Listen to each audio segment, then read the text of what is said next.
Jangan lupa subscribe YouTube channel Metro TV News dan jangan lupa nyalakan notifikasinya.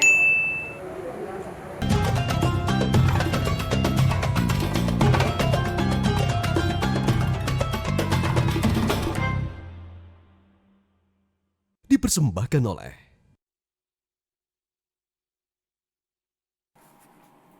Assalamualaikum warahmatullahi wabarakatuh.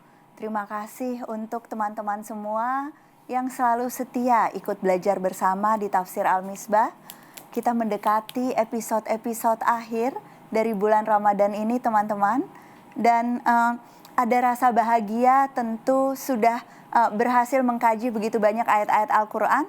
Tetapi ada juga rasa berat gitu ya, ingin berpisah. Nah, Abi, apa kabar Abiku? Alhamdulillah, alhamdulillah. Ella campur aduk rasanya, tetapi lebih dominan rasa senangnya, Abi. Apalagi di episode kali ini kita juga masih terus bersama dengan teman-teman yang setia di rumah maupun ada bintang tamu khusus juga. Ada Teh Syahrini yang rajin sekali setia mengikuti Al-Misbah dari episode pertama ya Teh, udah kadang muncul, kadang menonton dari jauh gitu ya Teh Syahrini. Enggak, setiap hari kalau nggak hadir di layar TV, Metro TV, lihat terus kajian ini karena menemani sahur kita sekeluarga. Alhamdulillah, terima kasih Teh Syahrini. Terima kasih juga untuk teman-teman dari berbagai kota dan kabupaten yang sudah menyempatkan waktu juga untuk hadir melalui aplikasi video conference dan nanti ada kesempatan untuk berdiskusi dengan Abi. Kita akan mulai pembahasan surah baru, teman-teman, hari ini surah At-Tahrim. Banyak sekali pesan-pesan dari surah ini dan yang paling menarik untuk Ella, Abi, surah ini menceritakan kehidupan Nabi Muhammad Sallallahu Alaihi Wasallam bersama istri beliau. Jadi interaksinya dengan Sayyidah Hafsah, Sayyidina Aisyah, Sayyidina Zainab itu menjadi latar belakang dari turunnya ayat-ayat di surah ini. Ella yakin juga pasti banyak sekali tuntunan-tuntunan yang sebetulnya akan bermanfaat untuk kehidupan keluarga kita sekarang. Tolong dijelaskan Abi, makna dari ayat-ayat di surah At-Tahrim ini. Surah At-Tahrim ini tujuan pokoknya, tema utamanya adalah pembinaan keluarga. Tuntunan bagaimana seharusnya suami istri dan keluarga itu melakukan kegiatan-kegiatan untuk membina dan memperkukuh hubungan harmonis mereka. Sekaligus menggambarkan bahwa hubungan harmonis itu tidak mungkin terjalin sepanjang saat. Karena kita manusia dipengaruhi oleh banyak hal. Kita punya emosi dan sebagainya yang semua itu bisa memicu kesalahpahaman. Kalau kita tidak pandai-pandai mengelolanya, maka sesuatu yang kecil dapat menjadi sesuatu yang besar. Sepercik api bisa menimbulkan kebakaran besar. Nah, di sini Al-Quran menguraikan tentang peristiwa satu dari sekian banyak peristiwa. Itu yang saya ingin garis bawahi. Karena bukan hanya ini. Dan bukan hanya ini yang akan kita dengar yang diceritakan Al-Quran. Ada peristiwa lain. Bahwa pernah terjadi kesalahpahaman antara sementara istri Nabi dengan Nabi SAW.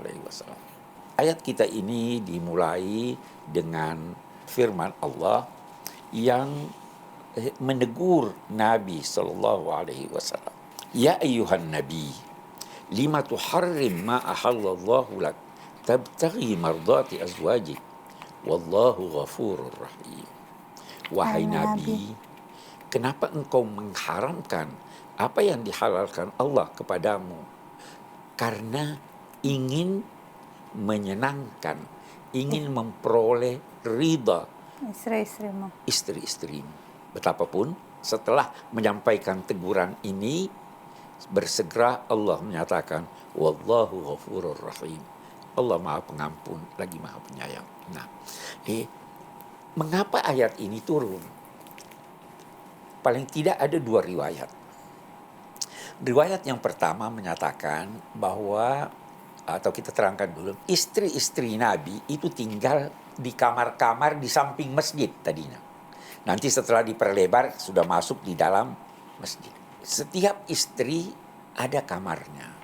Ada istri Nabi yang dari Mesir, Maria Al-Qibtiyah, itu beliau tempatkan sedikit di luar kota. Suatu ketika, rupanya istri ini datang ke masjid. Lalu karena kamar-kamar bergabung dengan masjid atau bersambung dengan masjid, dia masuk atas izin Nabi ke kamar Sayyidah Aisyah. Di situ rupanya berlama-lama. Setelah Aisyah pulang, Hafsah mengetahui kejadian itu. Maka dia sampaikan pada Nabi, sampaikan kepada Aisyah.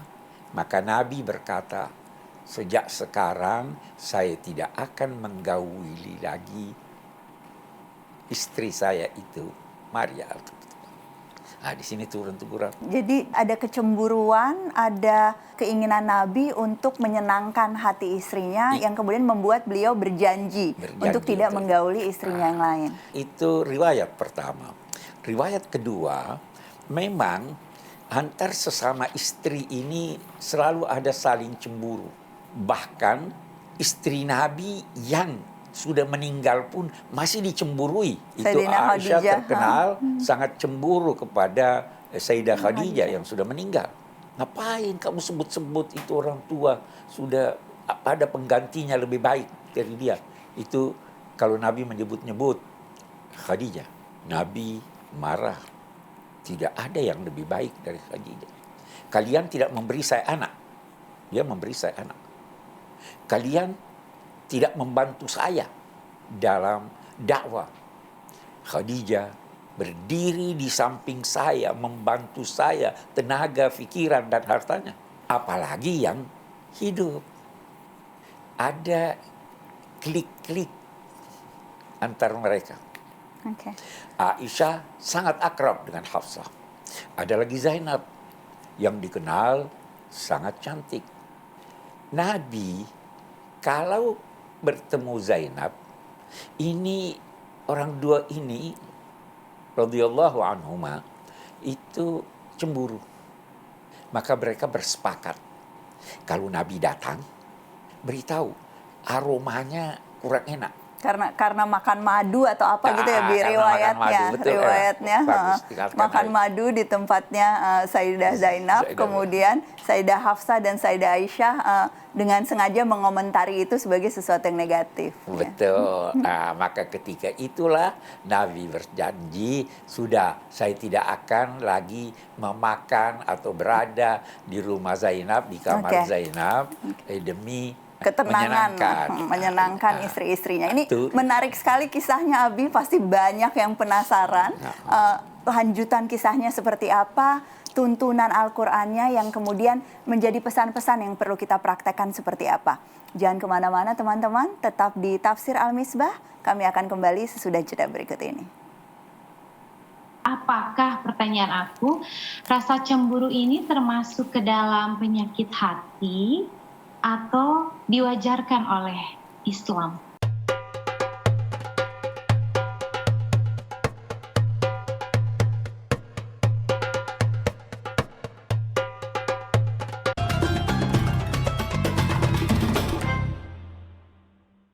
Dipersembahkan oleh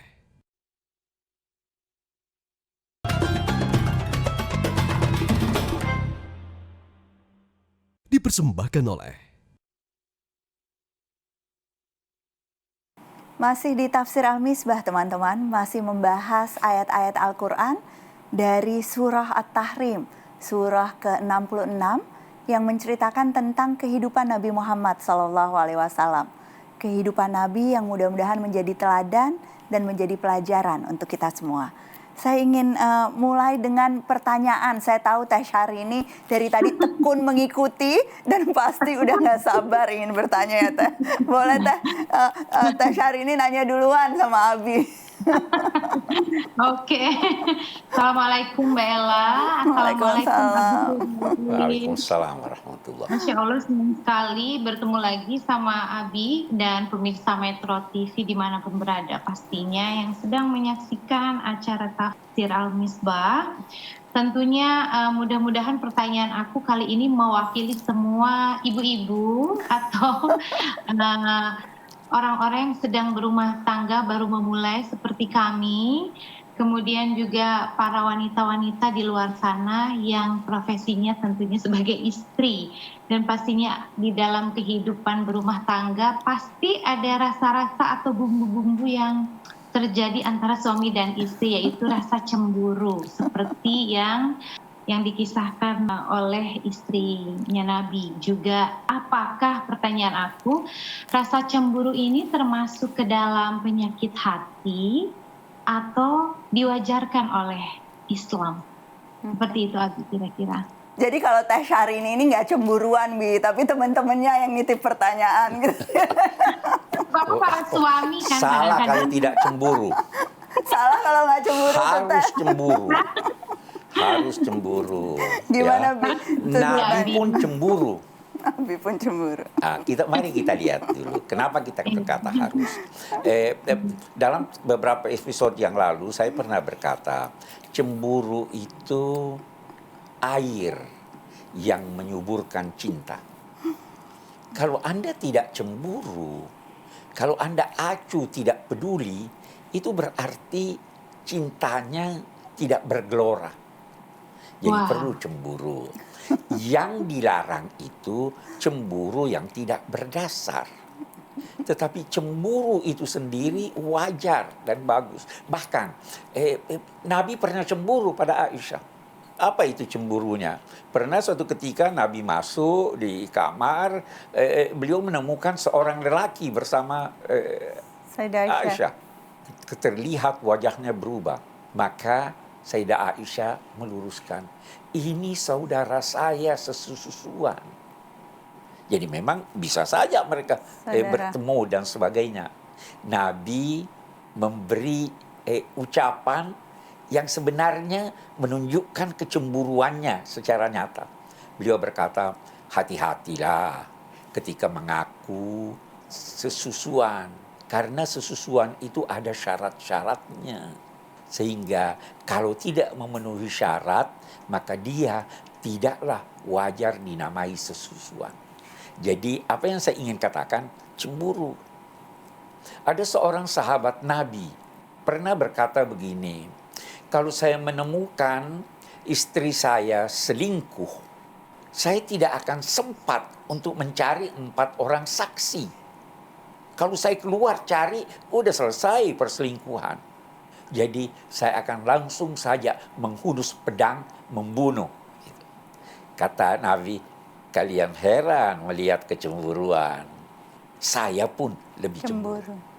Jadi cemburu wajar, silahkan cemburu. Tetapi harus punya dasar.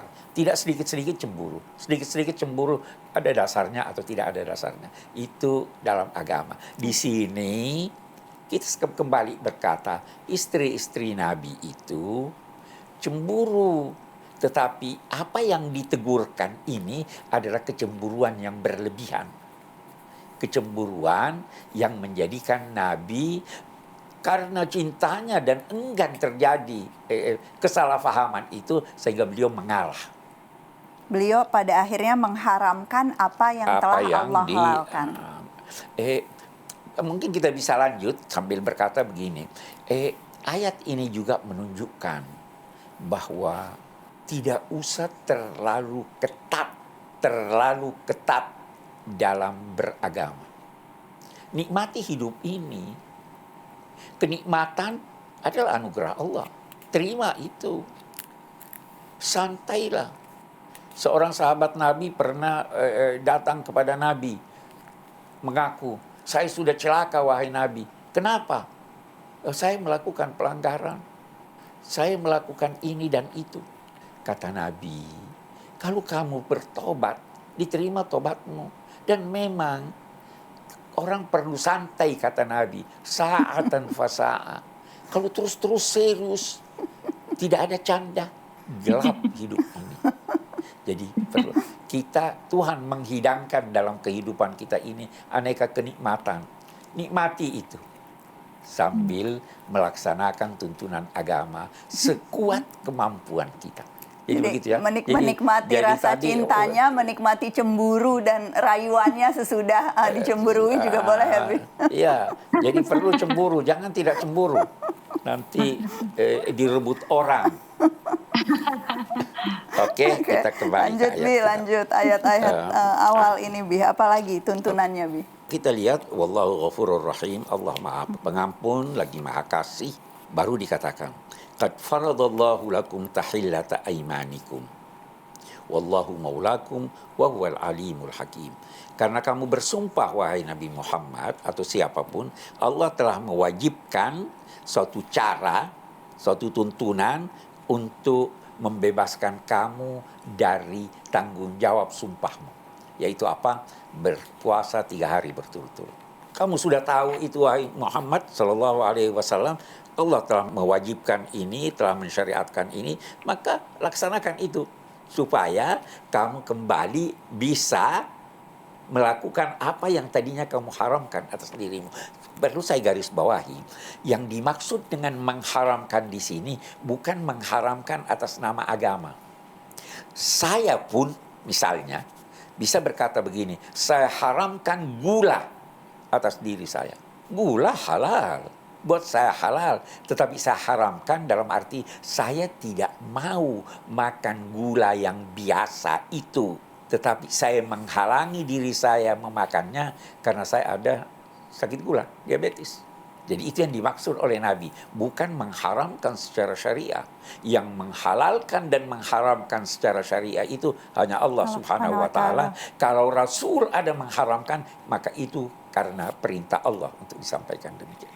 Jadi ya, mengharamkan, menghalangi diri saya dan berjanji tidak akan melakukannya, itu namanya mengharamkan. Baik, baru di sini ayat selanjutnya itu berbicara tentang bagaimana kasus ini terjadi. Renungkanlah ketika Nabi membisikkan kepada sebahagian istri-istrinya suatu pembicaraan. Kita berhenti sejenak. Dia membisikkan, tidak menegur terang-terangan. Ila ba'di azwajih, kepada sebahagian istrinya, yakni yang terlibat dalam kasus ini. Kita garis bawahi lagi, tidak disebut namanya. Walaupun kalau dalam konteks ini Aisyah, Sayyidah Aisyah dan Sayyidah Hafsah, Zainab, ya. Tidak Abi, disebut kita lanjutkan, Bi.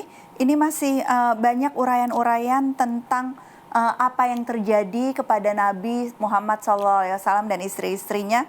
Ada teguran, ada peringatan yang Ella yakin juga akan sangat bermanfaat untuk kehidupan kita. Jangan kemana-mana, teman-teman. Tafsir Al-Misbah akan kembali sesudah jeda berikut ini. Kalau Nabi menceraikan kalian, pasti Allah akan menggantikan untuknya istri-istri yang lebih baik dari kalian.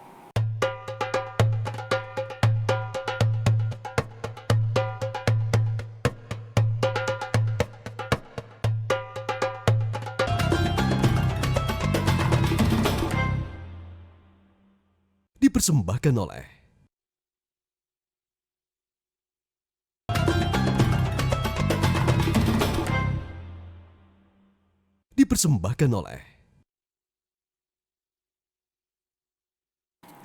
Alhamdulillahirrabbilalamin, masih di Tafsir Al-Misbah.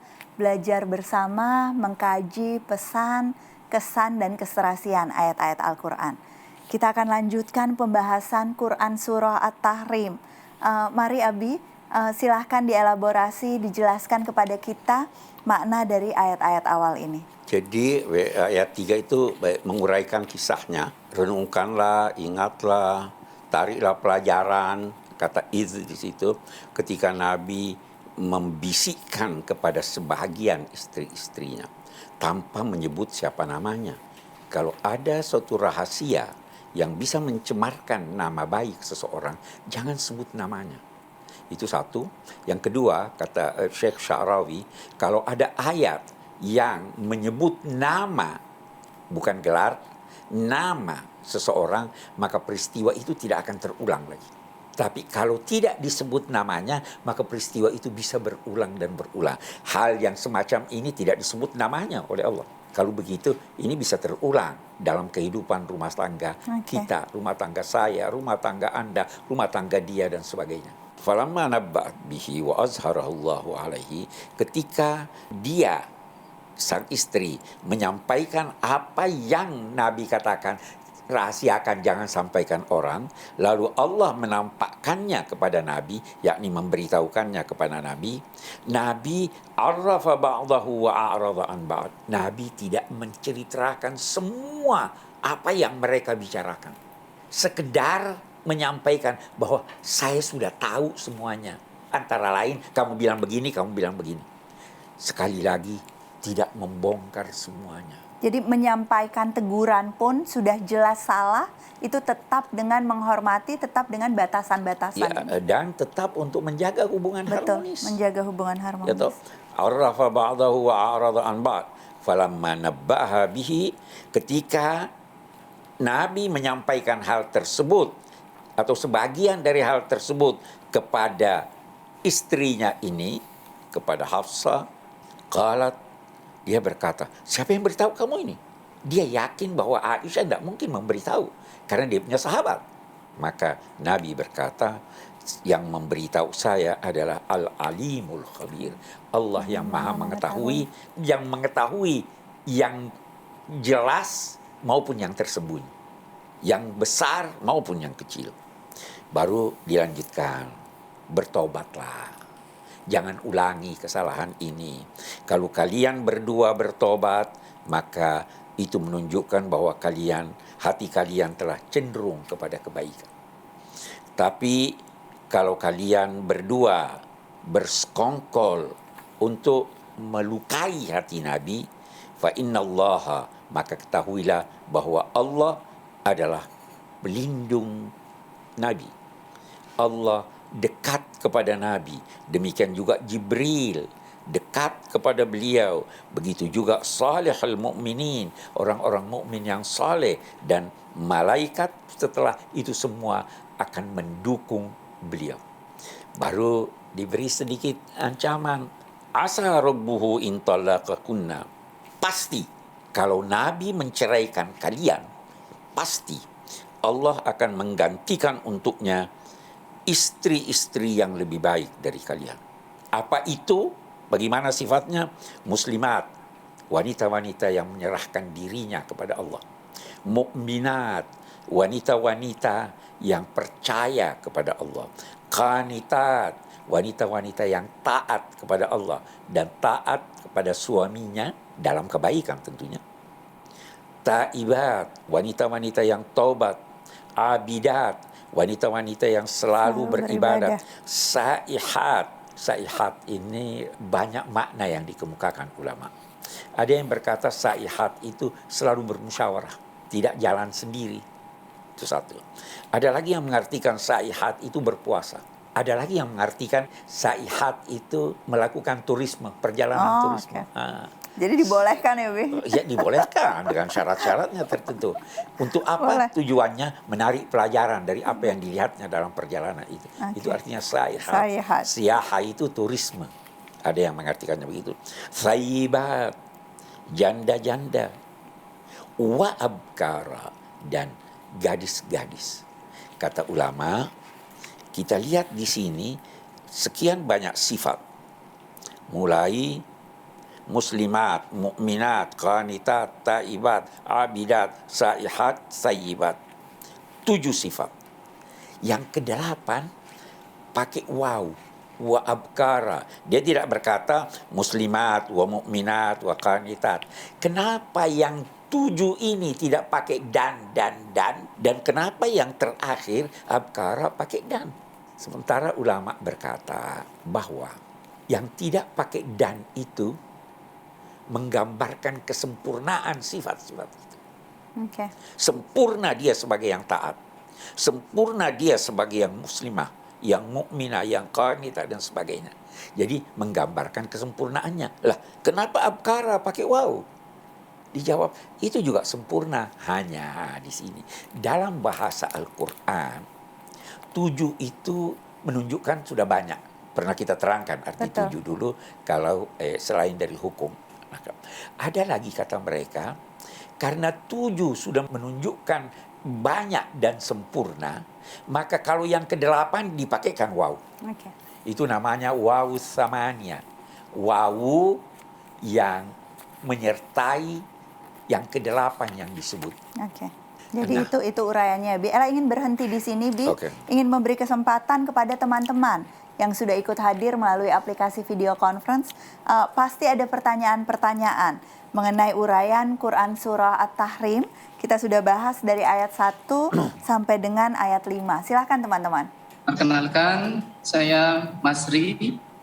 Saya ingin bertanya kepada Abi. Di ayat 5 yang akan saya tanyakan ini timbul semacam ancaman gitu. Sekiranya akan diceraikan, maka Allah akan hentikan oleh Allah beberapa kriteria wanita-wanita yang Allah pilihkan kepada Nabi SAW.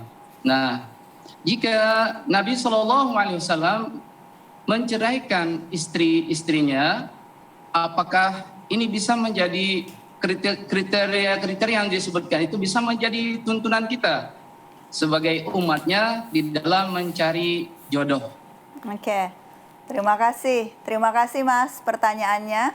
Ini pertanyaan yang juga mewakili mungkin teman-teman yang sedang mencari jodoh, ingin menemukan kriteria yang pas, Bi. Apakah ayat kelima ini bisa jadi salah satu panduan? Jangan dijawab dulu, Abi. Kita tunggu jawabannya sesudah jeda yang berikut ini. Mencari calon istri itu boleh jadi karena kecantikannya, boleh jadi karena keturunannya, boleh jadi karena hartanya, boleh jadi karena agamanya.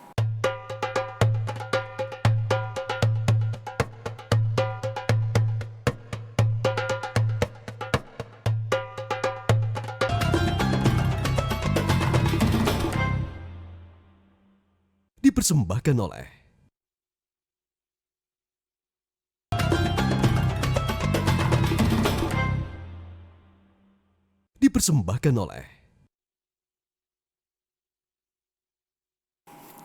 Terima kasih masih bergabung di Tafsir Al-Misbah, masih sama-sama menarik pelajaran dari kisah-kisah yang diteladankan oleh Nabi Muhammad SAW. Salah satu tuntunan yang ada di ayat-ayat surah At-Tahrim ini adalah kriteria pasangan calon istri yang dipilihkan Allah untuk Nabi Muhammad. Nah, apakah ini juga bisa menjadi panduan untuk kita mencari pasangan? Itu tadi pertanyaannya, Abi. Ini pasti sudah dinantikan jawabannya oleh banyak yang sedang menonton Tafsir Al-Misbah. Apa yang disebut oleh ayat ini adalah wanita-wanita sempurna. Saya khawatir kalau Anda mau cari yang memenuhi kriteria ini tidak akan dapat. Jadi jangan terlalu ideal. Nabi SAW ada bersabda, seorang mencari calon istri itu boleh jadi karena kecantikannya, boleh jadi karena keturunannya, boleh jadi karena hartanya, boleh jadi karena agamanya. Carilah yang agamanya baik, tidak harus yang terbaik. Carilah apa yang terbaik bagi seorang wanita. Yang terbaik bagi seorang wanita bisa berbeda antara satu masa dengan masa yang lain. Dulu dikatakan yang terbaik bagi wanita itu adalah yang kikir. Karena dengan demikian dia menjaga harta suaminya. Yang tidak pemberani. Sehingga kalau jinaknya bagaikan merpati. Tapi boleh jadi sekarang tidak demikian lagi. Lelaki yang baik, pemberani, terbuka tangannya, bersedia melindungi. Kriteria-kriteria bisa berubah-ubah, tetapi yang pasti, yang harus ditemukan pada wanita itu adalah dia beragama dengan baik. bagaimana tingkat keberagamaannya bisa berbeda-beda. Saya kira itu Itu jadi menjadi kriteria wajib yang harus ada soal keberagamaan, tingkat ketaatan, tetapi kalau kriteria-kriteria yang lain itu nanti dipengaruhi oleh konteks masing-masing, dipengaruhi oleh selera, dan tadi panduannya jangan cari yang sempurna ya, Bi. Iya, jangan cari yang Ella paling ingat Abi suka bilang karena kita pun yang mencari nggak sempurna gitu ya, sehingga memang pada akhirnya harus ada kompromi, saling memahami dan menerima apa adanya. Mudah-mudahan bisa diterapkan ya Mas, dan juga semua yang sedang menyaksikan. Kita lanjutkan Abi pembahasan kita lanjutkan ayat 6 kita. dan ayat 7. Oke. Ini tadi tuntunan-tuntunan itu termasuk tuntunan kepada istri-istri Nabi atau calon-calon istri atau istri-istri kita sekarang ditujukan kepada kepala keluarga. Ya ayyuhalladzina amanu qu anfusakum wa ahlikum nara.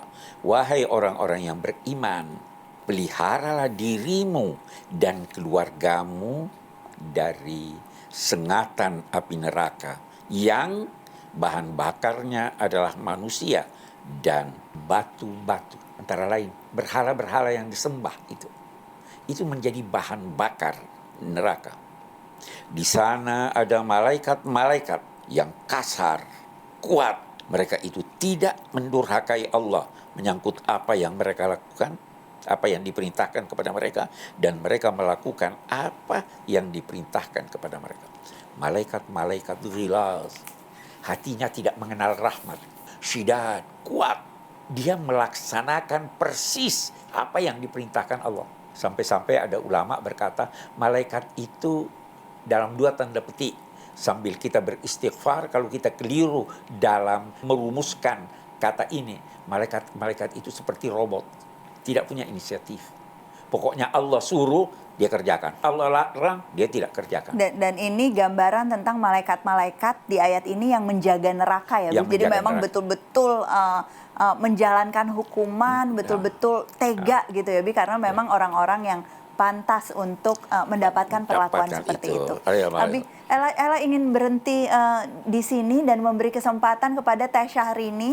Ella tahu pasti ada pertanyaan nih mengenai ayat ini. Teh, silahkan Teh, apa yang ingin didiskusikan Teh berkait ini?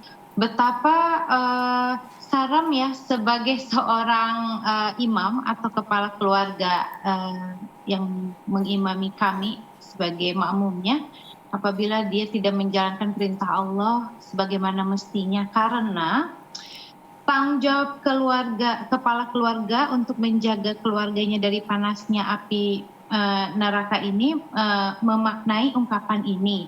Dan pertanyaan yang lebih spesialnya lagi adalah yang ini nih Abi, apakah berarti dosa dari saya istri, maksudnya istri, anak ditanggungkan kepada kepala keluarga atau kepada suami, atau menjadi tanggung jawab para suami?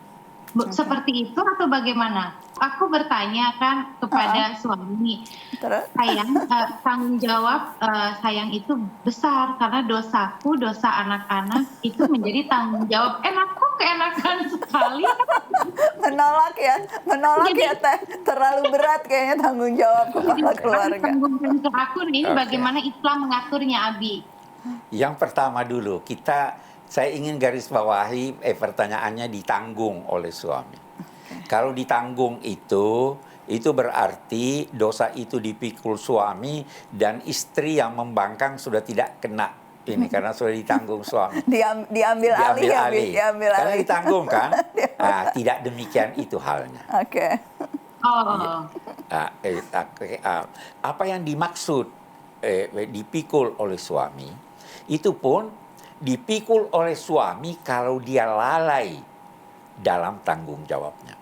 Kalau dia tidak lalai, dia sudah menegur, dia sudah menyampaikan, dia sudah mengajar anak, tetapi mereka itu tidak mau menerima, maka dia bebas dari tanggung jawab. Tetapi kalau dia lalai, bahkan itu ada riwayat seorang ayah setelah selesai diperiksa segalanya dipersilahkan masuk ke sorga. Ketika dia akan melangkah masuk ke sorga, anaknya berkata, wahai Tuhan, tunggu dulu, saya minta keadilan. Saya tidak dididik oleh ayah saya sehingga saya masuk neraka.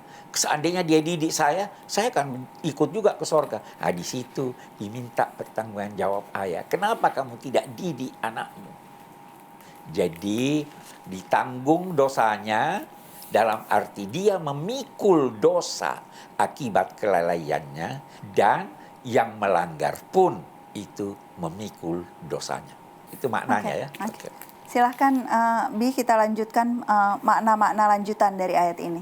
Ya ayyuhalladzina kafaru la ta'tadzirul yaum innama tujzauna ma kuntum ta'malun.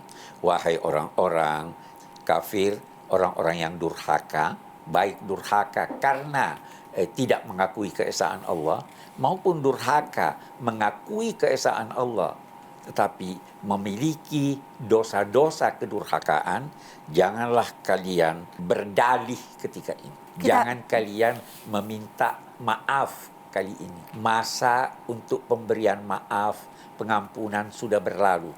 Jangan berdalih hari ini. Kalian tidak lain kecuali mendapatkan buah dari apa yang kalian lakukan. Allah tidak kejam. Allah Maha Adil. Di dunia keadilannya antara lain terlihat apa yang Anda tanam itu yang berbuah. Dan itu salah satu prinsip yang menjadi tuntunan dari ayat ini. Iya. Ella ingin jeda sebentar, Abi, sebelum kita lanjutkan lagi. Apa peringatan-peringatan, apa teladan-teladan dari ayat-ayat Quran Surah At-Tahrim. Jangan kemana-mana, tetap di Tafsir Al-Misbah. Arah kiri itu lambang dosa. Lambang dalam 2 tanda petik kesialan.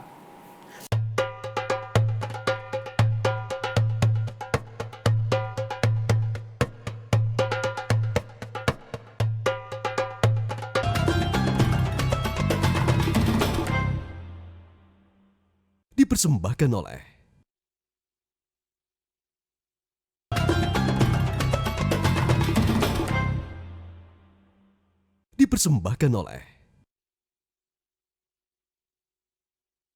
Terima kasih selalu setia di Tafsir Al-Misbah. Kita masih melanjutkan pembahasan Quran Surah At-Tahrim. Teman-teman, kita sekarang sedang akan memulai elaborasi dari ayat ke-8. Ini masih lanjutan dari ayat yang lalu, Abi. Ada nasihat, ada tuntunan untuk kaum beriman yang mudah-mudahan kita termasuk salah seorang di antaranya. Silakan Abi dijelaskan. Oke.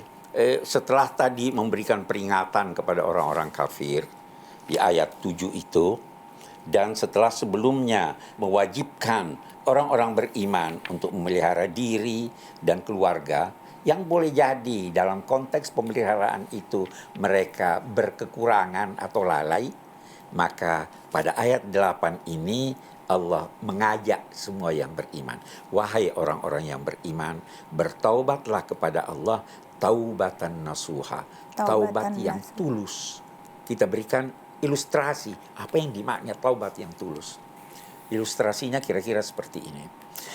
Kalau kita punya kambing, diperah susunya. Susu itu murni. Itu taubatan nasuha satu. Jadi taubat yang tulus. Nah, yang kedua, kita bertanya, apakah susu yang telah diperah, yang ada di gelas, masih bisa dikembalikan ke payudara binatang itu? Tidak bisa. Nah, itu taubatan nasuha.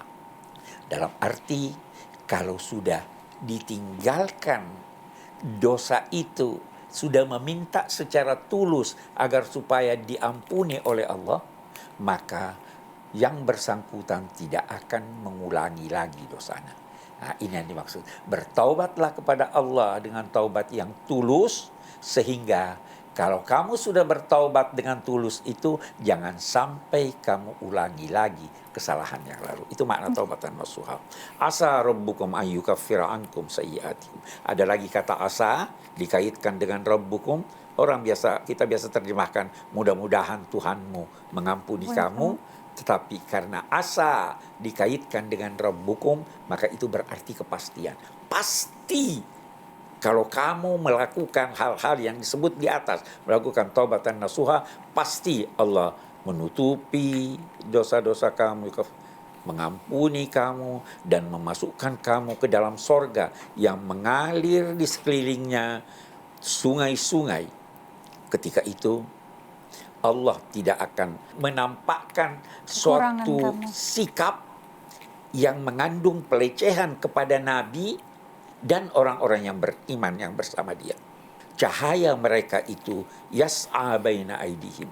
Mereka berjalan di padang mahsyar, mereka berjalan di atas jembatan itu, cahaya mereka terlihat di depan mereka dan di arah kanan mereka.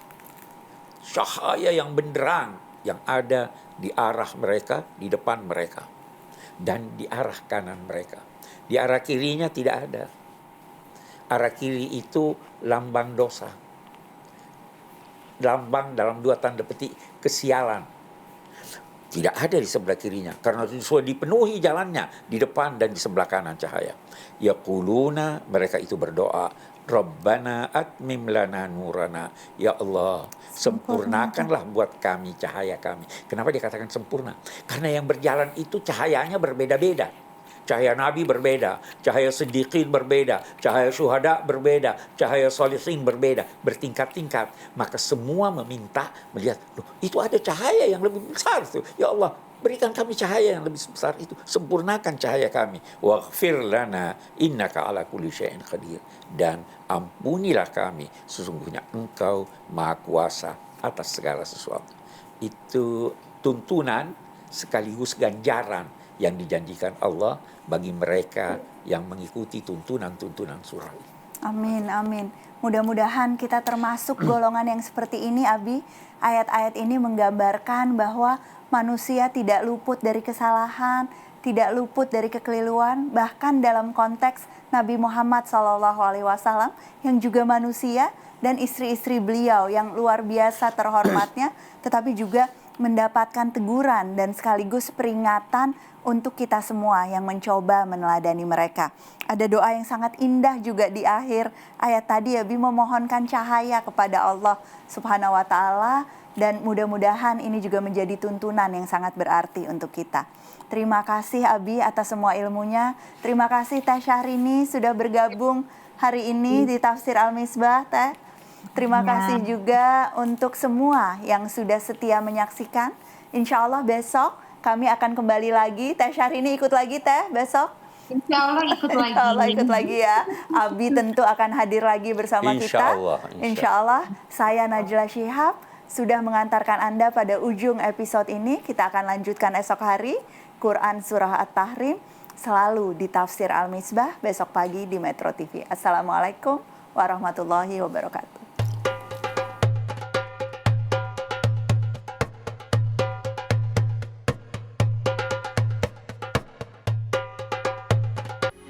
Metro TV.